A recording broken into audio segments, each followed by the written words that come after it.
dalam rangka memperingati Maulid Nabi itu biar apa? Biar kalian semuanya tahu sejarah-sejarah tentang perjuangan tokoh-tokoh muslim terdahulu. Kan kalau misalnya baca-baca mungkin kalian bosan ya. Nah kalau misalnya kalian baca naskah, kalian lihat pementasan drama, kalian jadi lebih seru belajarnya. Jadi ini kita hitung-hitung belajar sambil bermain ya. Jadi kalian nggak usah terlalu terbebani, aduh malu atau gimana, nggak apa-apa. Sebisa mungkin apa yang udah dilatihin ditampilin, semoga kita bisa nampilin yang terbaik ya. Sebelum dimulai kita ucapkan basmalah bersama. Bismillahirrahmanirrahim. Sebelum kepada acara ini akan ada sambutan dulu dari penanggung jawab pesantren dalam 7 Cipat Maulid, yaitu dari Kang Imam. Kepadanya disilakan. Bismillahirrahmanirrahim. Assalamualaikum warahmatullahi wabarakatuh. Waalaikumsalam warahmatullahi wabarakatuh. Pada semangat nggak ini ngikutin acaranya? Semangat. Saya lagi ya. Bismillahirrahmanirrahim. Assalamualaikum warahmatullahi wabarakatuh.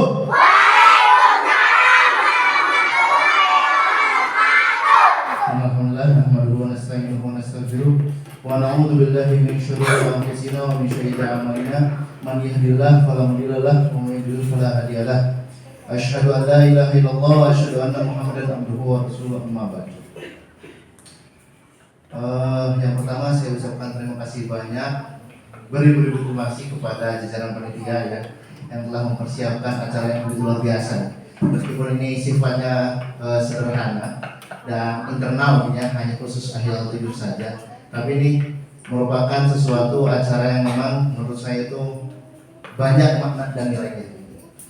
Nah, tidak hanya tidak hanya kita untuk bersenang-senang, tidak hanya kita untuk menampilkan sebuah kreativitas, tapi di sini kita sisipkan untuk belajar juga, adik-adik ya. Semuanya di sini tahu Nabi Muhammad pernah bertemu? Tahu mukanya? Tahu badannya kayak apa? Tingginya tahu? Kenapa tahu? Coba kalian bilang tahu. Tapi belum pernah ketemu sama Nabi Muhammad. Coba. Dari mana kalian tahu? Hah? Dari siapa? Dari guru ya? Dari sejarah mungkin. Nah, maka dari itu, meskipun kita tidak pernah bertemu dengan Nabi Muhammad SAW, ya kita harus tetap mengenalnya. Ya. Karena siapa? Karena Nabi Muhammad itu adalah Nabi kita semua ya. Suri tauladan dengan semuanya. Nah, pada acara kali ini, pada hari ini tanggal 9 Oktober 2022, kita pengurus Ahlul 7 Cipadung Wetan yang dulunya Panjaitan, sekarang menjadi Cipadung Wetan, mengadakan sosiodrama.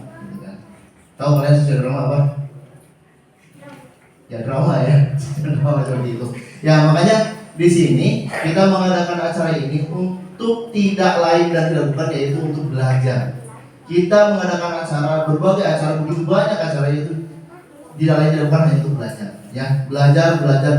Dan belajar juga metode banyak, bisa dengan bermain, bisa dengan ceramah, bisa dengan bermain di kelas, bisa dengan membaca buku dan banyak. Nah salah satunya itu dengan sosiodrama. Kita mempelajari tentang misal sejarah-sejarah tentang pahlawan dalam Islam, atau perjuangan Nabi Muhammad seperti apa, seperti itu teman-teman ya. Nah makanya saya pesan ini tidak dikompetisikan, ini kita hanya have fun saja, kita berseru-seruan saja, akan tapi ada nilai kita untuk belajar di situ ya. Ini kelas Iqra siapa? Mana? Nampilin apa kelas Iqra? Nampilin apa? Apa gini-ginian? Oke ya, apapun yang akan ditampilkan berjuang ya, semangat semuanya. Yang Al-Quran mana yang Al-Quran? Nampilin apa yang Al-Quran?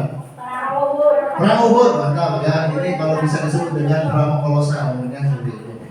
Untuk kedua ya, kelas Al-Quran ya. Kelas Al-Quran satu lagi mana? Atau digabung?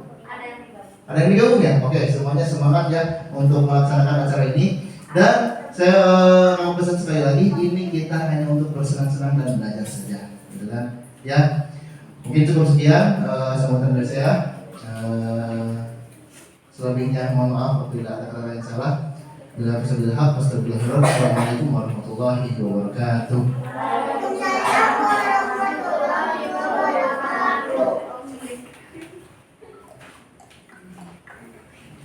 Terima kasih kepada Kang Imam yang telah memberikan sambutannya. Kita langsung aja ya ke yang udah kita tunggu-tunggu mungkin dari beberapa hari yang lalu ya, yang udah dipersiapkan dan sepertinya latihannya, dan juga teman-teman tadi udah datang dari pagi ya di sini buat latihan, buat persiapan segala macamnya. Oleh karena itu kita masuk kepada penampilan yang pertama.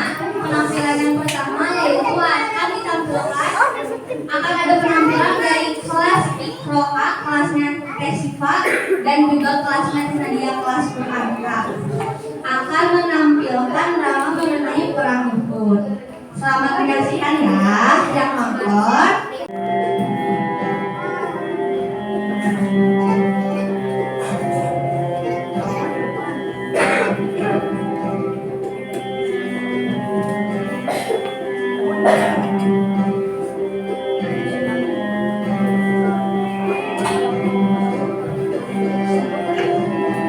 Assalamualaikum warahmatullahi wabarakatuh.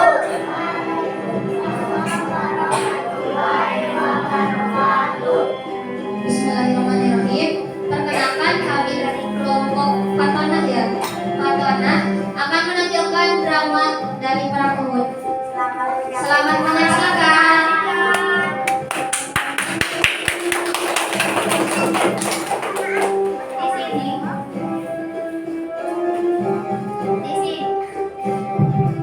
Di sini oleh tim Walid diperankan oleh Dimas. Ali bin Abi Thalib diperankan oleh Rika. Hamzah diperankan oleh Nizam. Hindun diperankan oleh Alika. Wahsi diperankan oleh Revan. Dan baju hitam dan putih ini adalah prajurit muslim dan musyrikinnya. Assalamualaikum warahmatullahi wabarakatuh.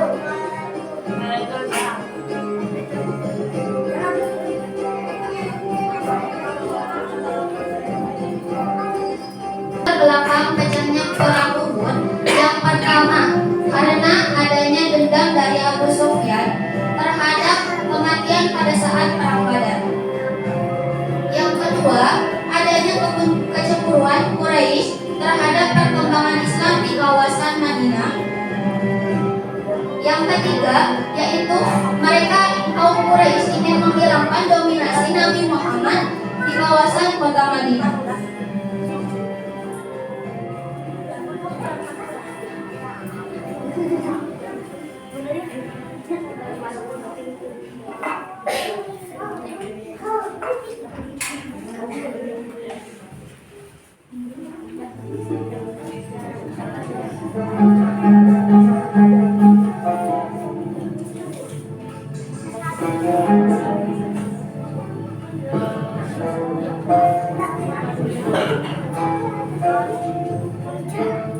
Prajurit Muhammad, darah harus ditebus dengan darah. Aku akan membalas dendam atas kematian perang Badar. Siap? Ya. Nggak usah pakai mic. Nggak usah. Yang keras aja ngomongnya gitu.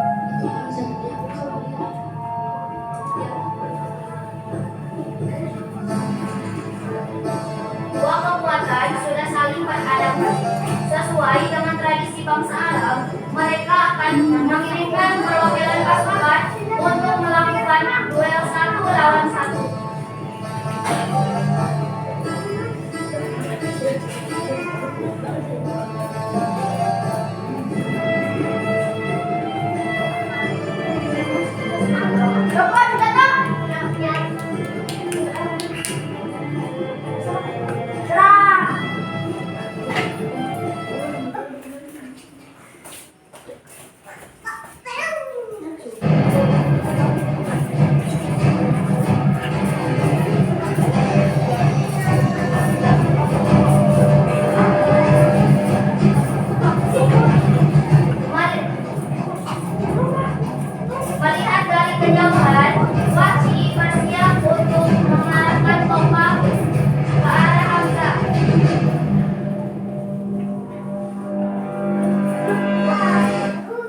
akhirnya Hamzah pun gugur karena tombak yang tertusuk di bagian perutnya.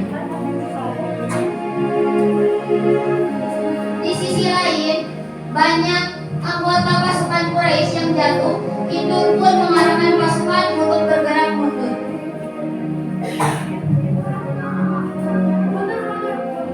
Sementara itu, pasukan Muslim yang berada di puncak Gunung Uhud, mereka melihat pasukan Quraisy yang mundur dengan meninggalkan senjatanya, tergiur dengan rampasan perang tersebut.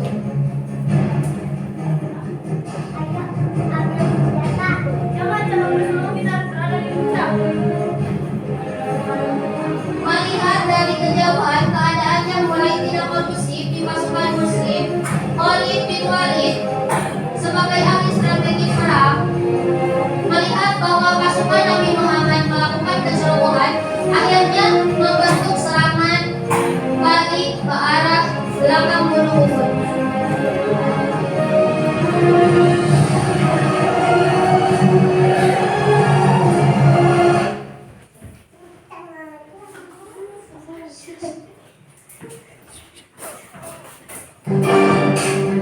Akhirnya, kemenangan pasukan Muslim yang sudah di depan mata berubah menjadi bencana ketika secara tiba-tiba pasukan Quraisy menyerang dari berbagai sisi. Dan akhirnya pasukan terkepung dan pasukan Muslim gugur.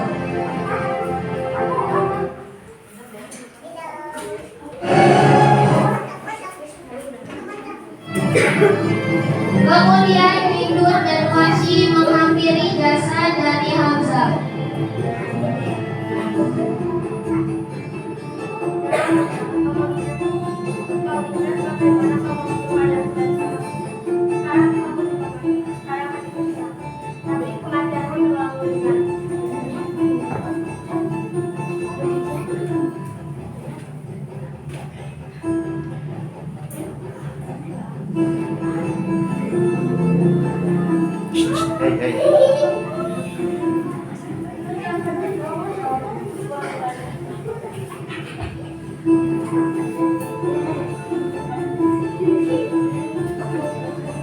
Dan akhirnya Hindur mengambil jantung Hamzah dan memakannya dengan hati yang puas karena dendam yang terbalaskan.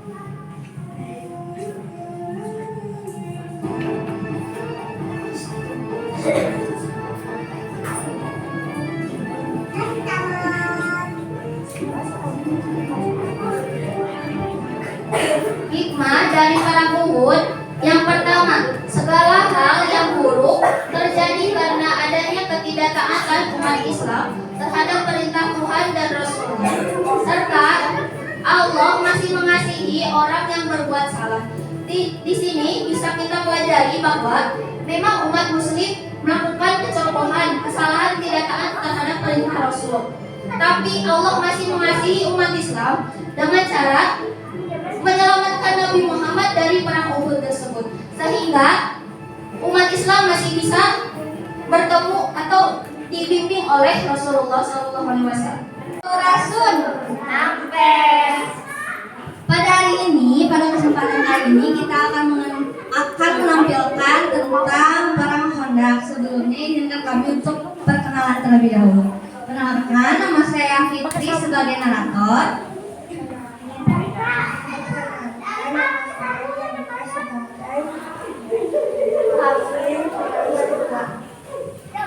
Perkenalkan, nama saya Nabila sebagai Amar bin Umar. Perkenalkan, saya Najwa sebagai Kafir Ibrahim 1. Perkenalkan, nama saya Nabila sebagai Amar bin Umar.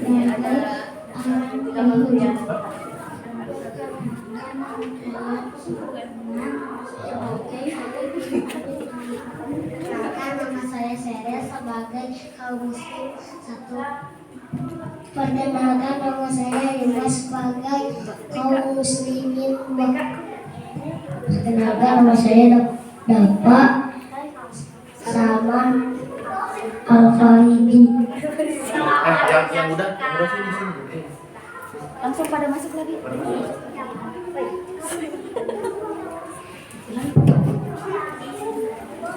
Ya,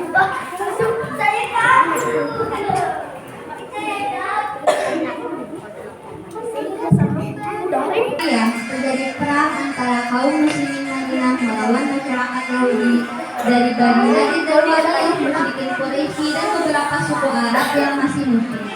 Oleh sebab itu, perang Khandaq juga disebut sebagai perang Ahzab yang artinya perang gabungan. Muara peperangan ini adalah ketidakpuasan masyarakat Yahudi dari Bani Nadir dan Bani Wa'il terhadap keputusan Rasulullah yang menempatkan mereka di luar Madinah. Mereka sangat kecewa dan marah. Maka berangkatlah mereka ke Mekah untuk menemui beberapa tokoh kafir Quraisy. Mereka berniat untuk menghasut orang kafir Quraisy agar memerangi Rasulullah. Sesampainya di Mekah, seseorang tokoh Yahudi langsung menghasut beberapa orang kafir Quraisy yang sedang berkumpul.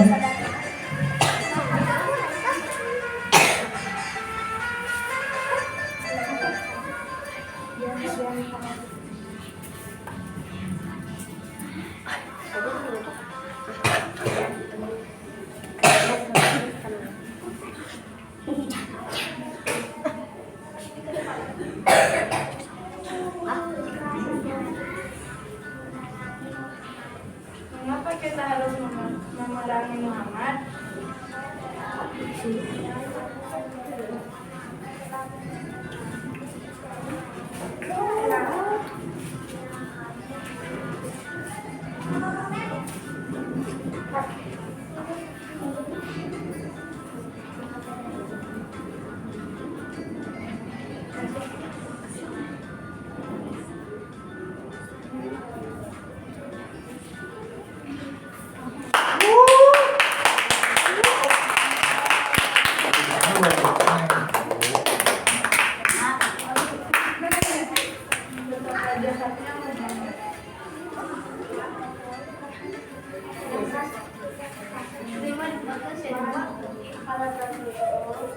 Kita harus memerangi Muhammad.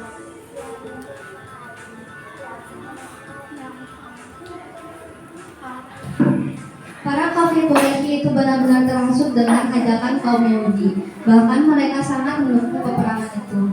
Sementara itu, di kediaman Rasulullah, terlihat Rasulullah sedang bermusyawarah bersama sahabat-sahabatnya. Beliau sudah mendengar kalau kaum Yahudi akan menyerang kaum muslimin.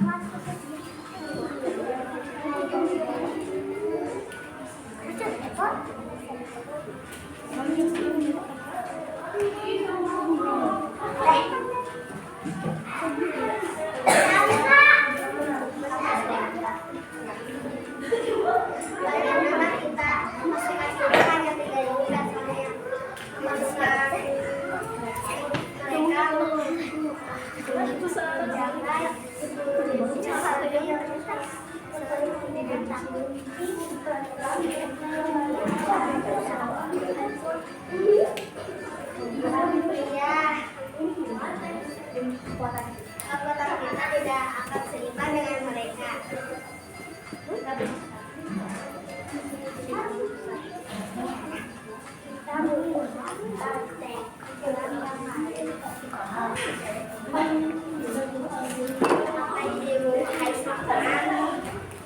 Waktu kami di Persia, jika kami diserang, kami membuat parit. Alangkah baiknya jika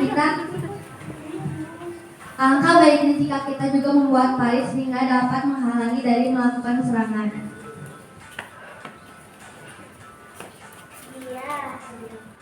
Iya mau.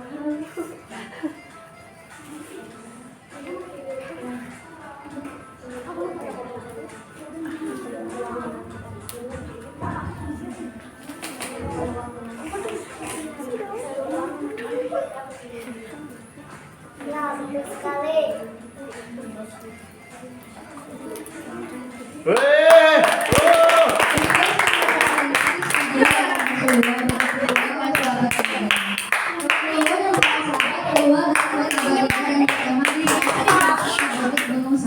Selama membangun parit dalam waktu 10 hari, pertahanan kota di bagian lain juga dibuat. Wanita dan anak-anak dipindahkan ke rumah yang kokoh yang dijaga ketat. Dari jauh, kaum Yahudi dan beberapa kafir Quraisy tengah berkeheranan melihat kaum muslimin yang sedang membuat parit.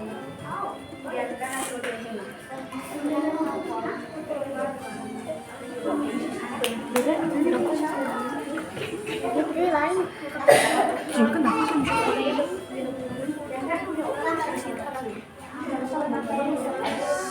Dan kamu tuh jadi apa sih?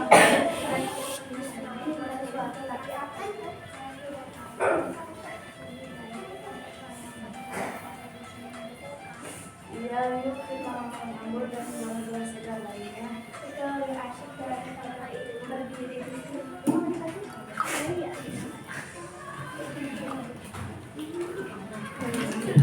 Tak seperti kaum muslimin, pasukan kaum Yahudi malah bersantai-santai. Umat Islam bersama Rasulullah bekerja membuat parit demikian. Mereka menganggapnya sebagai ibadah yang akan diganjarnya kelak.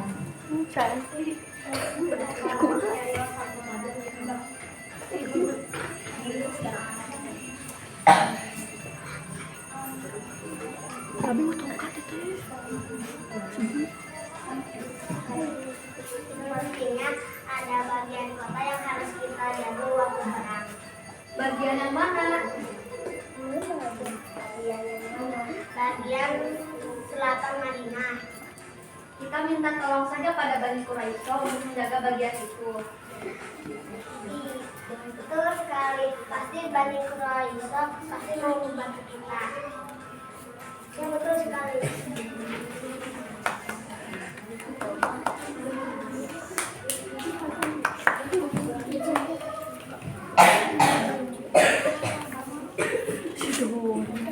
Ketika kaum musyrikin sampai di kota Madinah, mereka terkejut melihat pertahanan yang dibuat kaum muslimin.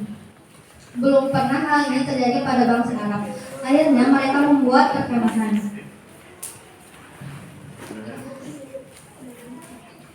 Tidak terjadi pertempuran yang berarti, namun sejumlah ahli berkuda kafir Quraisy berusaha melompati parit. Di antaranya adalah Amr bin Wad. Amr bin Wad pun menantang para pahlawan muslimin untuk perang tanding.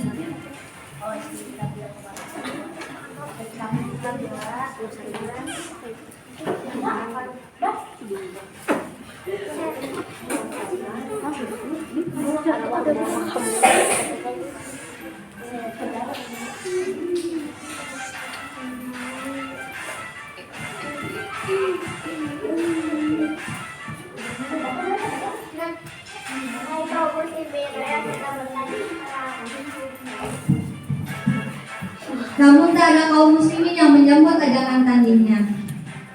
Kalau tidak ada yang maju, apa kalian takut? Ayo kita bertanding. Akhirnya Ali bin Abi Thalib maju dengan beraninya menghadap Amr bin Wad. Keduanya bersiap-siap bertanding dengan pedang. Tetapi Ali bin Abi Thalib melakukan pembicaraan terlebih dahulu kepada Amr bin Wad.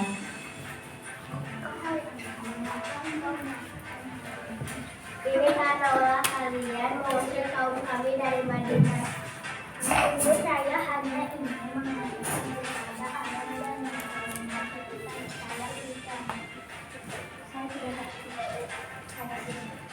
saya tidak butuh itu, saya hanya ingin mengajakmu bertanding. Tiba-tiba Amr bin Wad turun dari kudanya dan memotong kedua kaki depan kudanya hanya untuk memamerkan kekuatannya.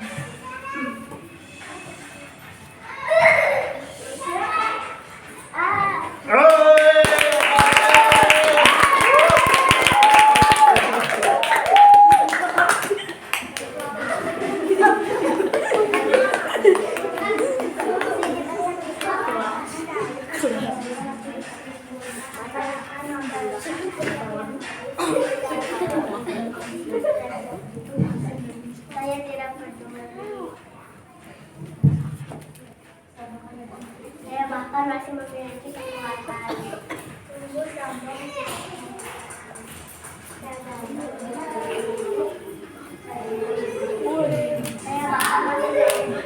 Jadi Allah tak berani melawan saya. Saya harus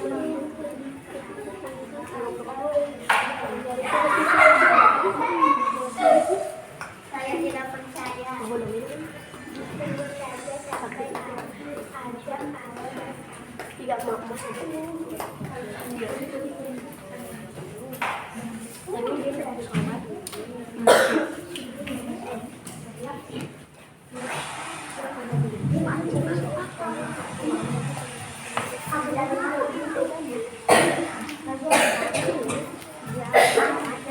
Tiba-tiba angin bertiup dengan sangat kencang sehingga meniupkan tubuh Ammar bin Wa'ad dan memporak-porandakan kemah pasukan kaum Yahudi. Sementara itu kaum muslimin selamat dari tiupan angin kencang itu karena Allah Subhanahu wa taala melindungi mereka. Akhirnya pasukan kaum Yahudi kembali ke rumah mereka dengan kegagalan melakukan perang. Dan berakhirlah perang Khandaq yang muslimin.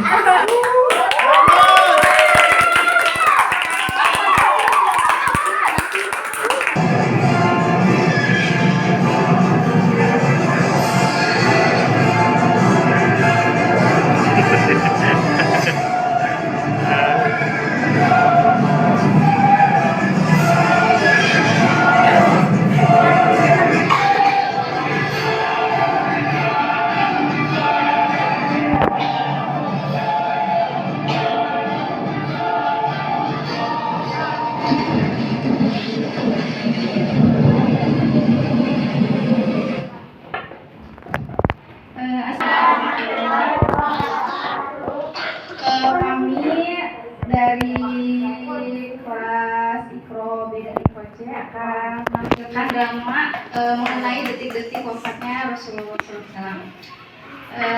Di sini ada Doni sebagai Ali bin Abi Thalib, terus ada Dava sebagai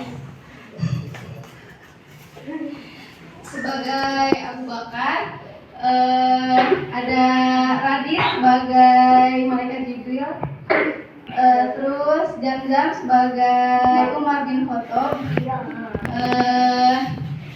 ada Ica, Masya, Devi sama Bella jadi umat Nabi Muhammad, terus Sarah sebagai malaikat maut, terus Natasha sebagai Siti Fatimah, dan di sini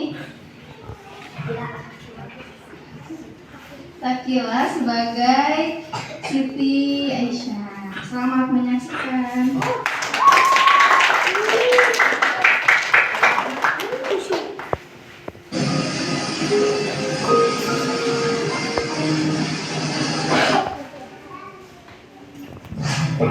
Semoga tercurah pada junjungan kita Nabi Muhammad Sallallahu Alaihi Wasallam. Di suatu pagi, di hari yang terakhir baginda Rasulullah Sallallahu Alaihi Wasallam, dengan suara terbata-bata, beliau memberikan khutbah yang singkat kepada keluarganya. Wahai umatku, kuwariskan dua perkara yang agung kepada kalian, yaitu Al-Quran dan Sunnahku, juga Al-Quran dan keturunanku. Barang siapa yang mencintai Sunnahku dan keturunanku, maka mereka telah mencintaiku, dan kelak orang-orang yang mencintaiku akan masuk ke dalam surga bersama denganku.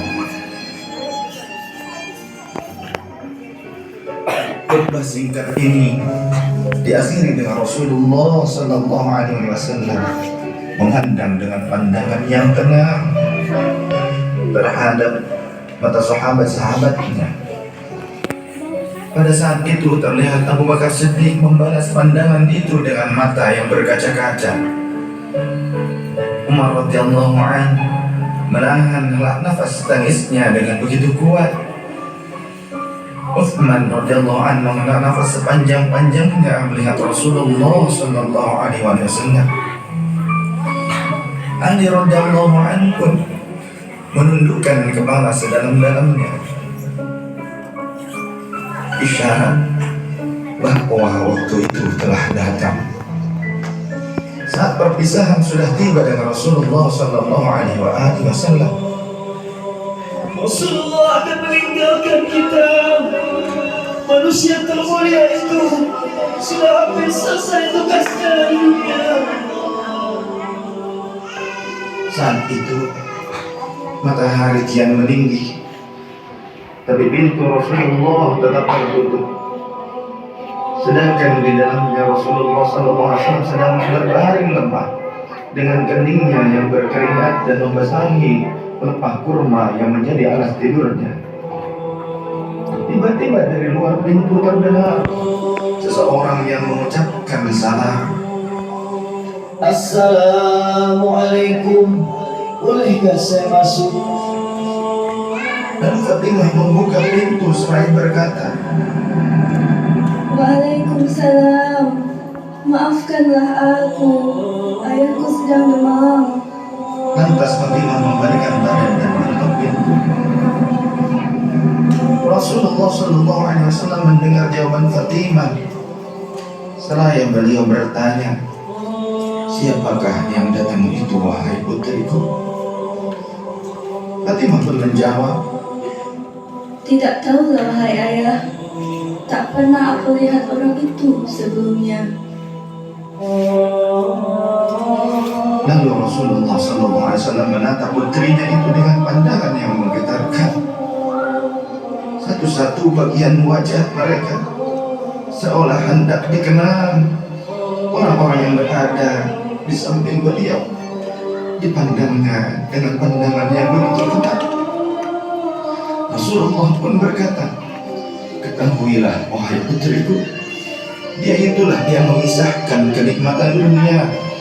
Dialah malakul maut. Dialah malakul maut.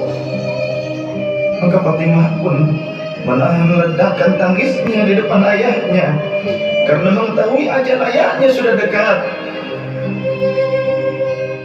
Lalu malaikat Israel dan Jibril datang menghampiri Rasulullah Sallallahu Alaihi Wasallam. Akan tetapi Jibril tidak mau mendekat kepada Rasul.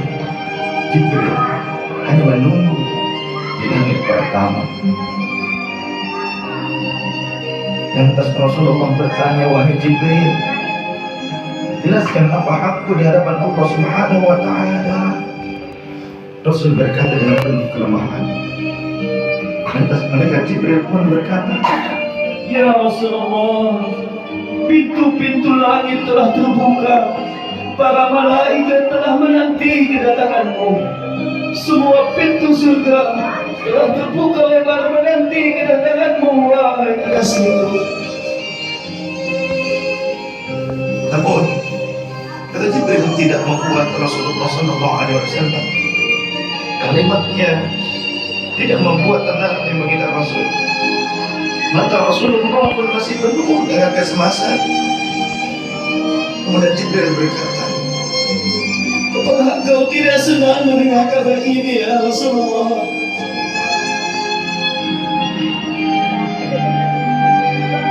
kemudian Rasul pun berkata, kabarkan kepadaku bagaimana nasib umatku kelak, wahai Jibril. Dan Jibril menjawab, Jangan khawatir, ya Rasulullah. Aku telah mendengar Allah telah berfirman kepadaku, Kuharapkan surga bagi siapa saja kecuali umat Muhammad telah berada di dalamnya. detik-detik wafat Rasulullah semakin mendekat dan tibalah saatnya malaikat Israel menjalankan tugasnya. Perlahan-lahan Rasulullah Sallallahu Alaihi Wasallam ditarik dari tubuhnya. Tampak seluruh tubuh Rasulullah bersimpah peluh. Bulan berat lahir baginda Rasul mereka pada saat itu. Manusia termulia merasakan sakaratul maut. Perlahan-lahan Rasulullah Sallallahu Alaihi Wasallam mengaku merasakan rasa sakit itu. Dan Rasulullah berkata, wahai Jibril, betapa sakitnya sakaratul maut ini. Rasul berkata dengan begitu lirih. Fatimah pun memejamkan matanya, tak sanggup memandang ayahnya. Sedangkan Ali di sampingnya menundukkan pandangan semakin dalam. Dan ternyata Jibril pun memalingkan mukanya, tak mampu memandang Rasulullah Sallallahu Alaihi Wasallam. Lantas Rasulullah pun berkata, ya Jibril, jika engkau melihatku, jika kau palingkan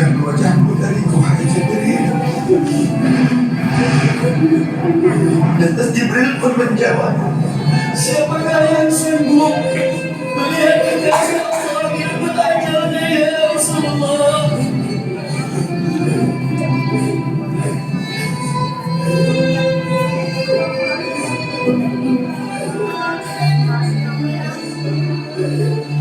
Sesaat kemudian terdengar Rasulullah Sallallahu Alaihi Wasallam membekik karena rasa sakit yang tak tertahankan lagi. Lalu Rasul berkata, ya Allah, dahsyatnya sakaratul maut ini ya Allah. Timpakan seluruh siksa maut ini kepadaku atas umatku, jangan pada umatku ya Allah.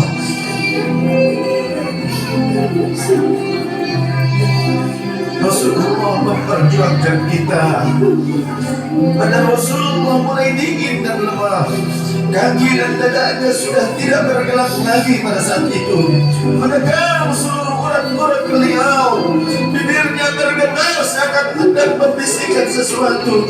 Maka bergegaslah Ali radhiyallahu anhu mendekatkan telinganya ke bibir Rasulullah sallallahu alaihi wasallam. Lalu Rasulullah membisikkan, usikum bis-shalah, usikum bis-shalah, usikum bis-shalah, wala malakat aymanukum. Peliharalah sholat. Aku wasiatkan kepada kalian akan kalian menjaga sholat. Jagalah sholat kalian dan peliharalah orang-orang yang lemah sekeliling kalian. Rasulullah masih mengingat kita. Di luar rumah saat itu terdengar tangisan dari para sahabat yang bersautan. Sahabat saling berpelukan. Fatimah radhiyallahu anha menutup wajahnya dengan tangan. Dan Ali pun kembali mendekatkan dirinya kepada Rasulullah Sallallahu Alaihi Wasallam yang mulai kebiruan. Atas Rasulullah berkata, ummati, ummati, ummati, kaifai ummati, ummatku, ummatku, ummatku. Bagaimana keadaan umatku? Dengan marah Rasulullah masih mengingatkan umatnya. Rasul masih berkata, ummati, ummati, kaifai ummati. Rasul masih mengingat kita umatnya.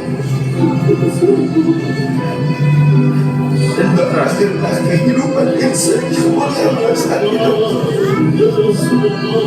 Di saat lisannya masih mengingat kita, masih menyebut nama kita. Rasulullah Sallallahu Alaihi Wasallam telah tutup usia pada saat itu.